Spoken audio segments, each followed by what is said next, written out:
Galera, quando eu falo para vocês que eu sou privilegiado de estar numa profissão onde me coloca lado a lado com pessoas, olha, ícones da beleza, como é o caso de Janine. Qual é o sobre... Gossens, Gossens. Eu sempre vejo, eu nunca me arrisquei a pronunciar porque eu tenho medo de errar. Não, Gossens, é fácil. Conta- Gossens. Conta pra gente, tanta simpatia. Ela estava dizendo aqui que eles vão fazer 60 anos no Brasil. Sim, 60 anos no Brasil e 60 anos de empresa também, 60 anos de casados também.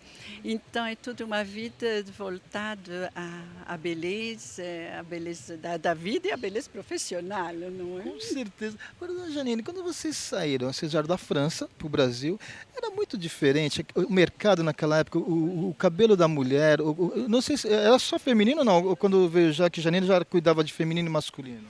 Bom, Jacques sempre cuidou de ambos sexos, ele sempre cuidou tanto do cabelo masculino como feminino, mas ele se formou como cabeleireiro feminino, cabeleireiro coiffeur pour dame, quer dizer por dame, quer dizer de mulher, de senhor. Mas você me perguntou como é que era o mercado. Ele era assim, eu não vou dizer quase que inexistente, mas ele era assim insignificante. Exato, porque assim, a gente sabe que tudo começa lá fora, na Europa, e vem para o Brasil. E disseram que na época, pelo menos na minha época de jovem, gente, vai fazer um tempinho já, a gente cortava muito americano curto, tupetinho, né, que isso nos anos atrás. Quando vocês vieram, era mais ou menos isso. Aí vocês revolucionaram. Bom, o Jacques assim, virou assim, imediatamente uma coqueluche, um sucesso, porque imagina um pouco, ele tinha 22 anos, bonitão, chegando de Paris. Então ele chamou uma atenção tremenda, porque ele vinha assim com uma bagagem para a época, uma bagagem assim extraordinária, porque talvez na época os nossos bons cabeleireiros aqui talvez não tinha recebido uma bagagem assim tão completa. Então ele veio com essa ferramenta toda, esse desejo todo, essa juventude. Então ele arrasou, né? Não, ele é maravilhoso. Até hoje, né? A gente fala Jacques e Janine, então a gente está com a Janine do Jacques.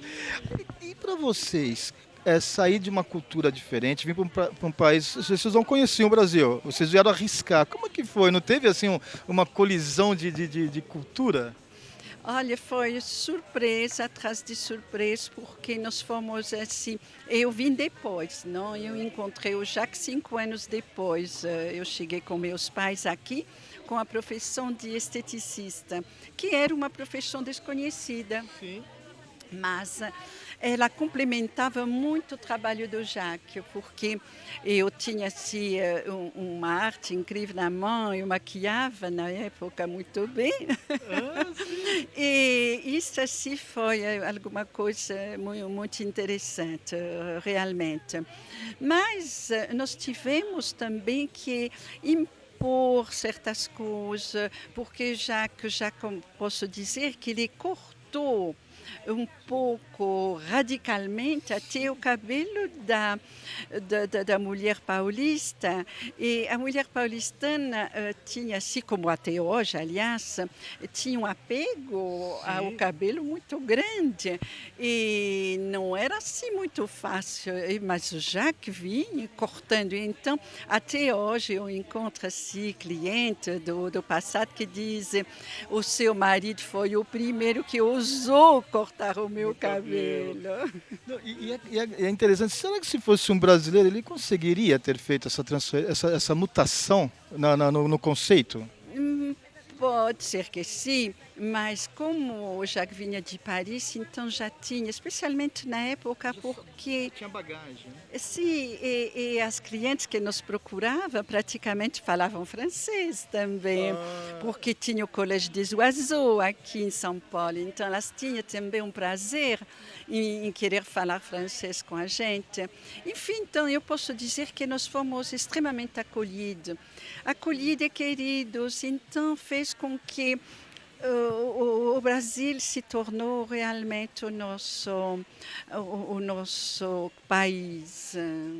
pai, não a segunda pátria, pai. Mas eu diria que virou a primeira. Vocês estão mais tempo no Brasil do que na França, Exato. né? Eu diria que é a primeira pátria porque amamos esse país, amamos os brasileiros.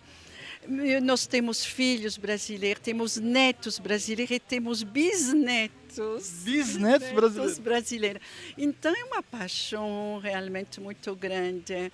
E o Brasil é um país maravilhoso. Aí eu te pergunto, com essa linhagem, né? Porque filho, neto, bisnetos. O sonho continua, quer dizer, não termina. Qual é o limite para Jacques Janine? Olha, isto eu acho que nós só podemos deixar na mão de Deus. Que maravilha.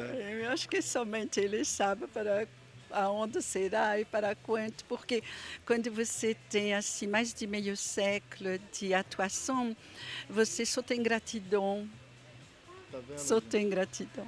Aí eu te pergunto, gente, o Brasil hoje vive um momento político-econômico muito delicado, mas vocês continuam inovando.